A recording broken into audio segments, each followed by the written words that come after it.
اعوذ باللہ من الشیطان الرجیم، بسم اللہ الرحمن الرحیم۔ السلام علیکم ناظرین، میں سیدہ آج آپ کو میں بتانے والی ہوں اہل بیت سے محبت اور اصحاب سے محبت کیوں کرنا چاہیے۔ اس سے پہلے ناظرین، اگر آپ میرے چینل پر نئے ہیں تو سبسکرائب کریں اور بیل آئیکن پر آل کلک کریں۔ ویڈیو کیسا لگا کمنٹ باکس میں ضرور بتائیں اور اپنے دوستوں اور رشتہ داروں میں شیئر ضرور کریں۔ ویڈیو پسند آئے تو لائک کرنا نہ بھولیں۔ حضور کے اہل بیت سے محبت کرنا اور حضور علیہ السلام کے اصحاب سے محبت کرنا، ان دونوں کا سبق دیا گیا ہے اور ان کا درس دیا گیا ہے۔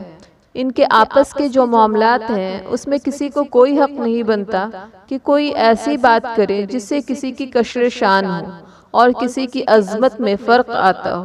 رسول اللہ صلی اللہ تعالی علیہ وسلم نے ارشاد فرمایا، احبوا لا ہیلما یا حظکم من نما، تم اللہ سے محبت کرو، وہ تمہیں طرح طرح کی نعمتیں بخشتا ہے۔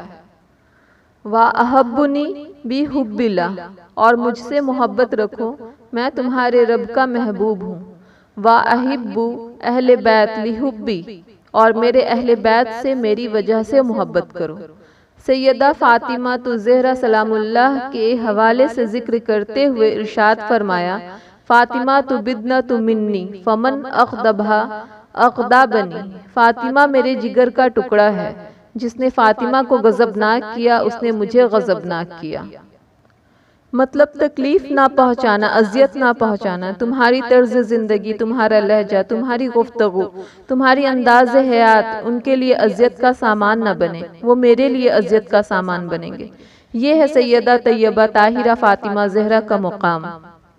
اقبال کہتے ہیں، رشتہ آئینہ حق زنجیر پاس فرمان جناب مصطفیٰ، ورنہ گرد تربتش گردید میں سجدائے ہا برخا کے اپاشید میں۔ فاطمہ جو کام تو نے کر دکھایا ہے، اگر شریعت کی زنجیریں میرے پاؤں میں نہ ہوتی اور تیرے والد کا حکم اللہ کے علاوہ کسی اور کو سجدہ جائز نہیں، یہ مجھے ملحوظ نہ ہوتا تو میں کعبے کا طواف کرنے کے بجائے تیرے قبر کا طواف کرتا اور کعبے کی طرف سجدہ کرنے کے بجائے تیرے قبر پر سجدہ کرتا، اس لیے کہ جو کام تو نے کر دکھایا ہے وہ صرف تو نے ہی کر دکھایا ہے۔ نبی کے گھر کی عظمت نبی سے سنتے ہیں، علی کے گھر کی عزت علی سے سنتے ہیں، وہ جس نے معزز کیا گھرانے کو، حسین پال کر دیا زمانے کو۔ تو جس بھی زاویہ نظر سے دیکھو تو انوکھی شان کی مالکہ ہیں۔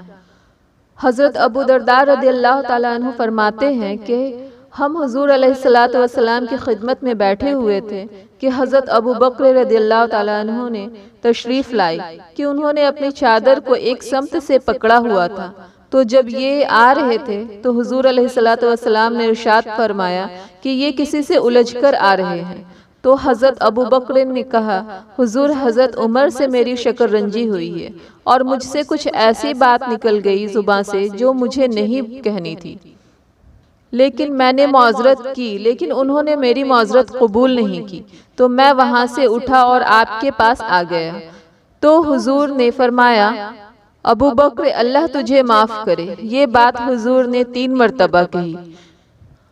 پھر حضرت عمر نے سوچا کہ حضرت ابو بکر ہیں، اگر ان سے کوئی بات ہو گئی تو مجھے معاف کر دینا چاہیے تھا اور میں نے ان کے معذرت کو قبول نہیں کی۔ یہ سوچتے ہوئے حضرت عمر حضرت ابو بکر کے گھر گئے تو پتہ چلا وہ گھر پر نہیں ہیں، تو حضرت عمر سوچے وہ حضور کی خدمت میں ہوں گے، تو وہ بھی وہیں آ گئے اور حضور کو سلام پیش کیا اور دیکھا حضور کے چہرے پر جلال تھا۔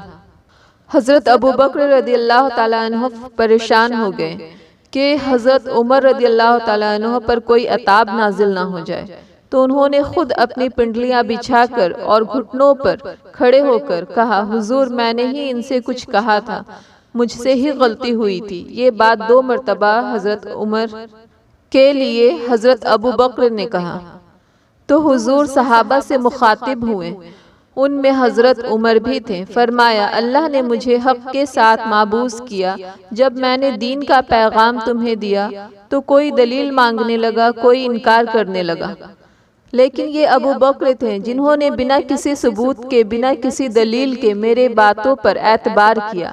جب میں نے کہا میں اللہ کا رسول ہوں تو ابو بکر نے کہا میں جانو دل سے مانتا ہوں، اور کوئی دلیل بھی نہ مانگی، فوراً تسلیم کر لیا۔ پھر حضور نے فرمایا کہ ان سے اگر کچھ غلطی ہو بھی گئی تو کیا تم میری وجہ سے انہیں چھوڑ نہیں سکتے؟ اس لیے کہ ابو بکر نے اس وقت مجھے مانا تھا جس وقت کسی نے مجھے نہیں مانا، نہ مال دیکھا، نہ جان دیکھی، نہ اولاد دیکھی، سب کچھ قربان کر دیا۔ تو آج اگر کوئی جملہ سخت زبان سے نکل گیا، تم انہیں میری وجہ سے چھوڑ نہیں سکتے، میرے آقا دو جہاں نے فرمایا کہ اہل بیت سے بھی میری وجہ سے محبت کرو، اور اصحاب رسول کے حوالے سے بھی کہا کہ میری وجہ سے ان کے معاملے میں صرف نظر کرو۔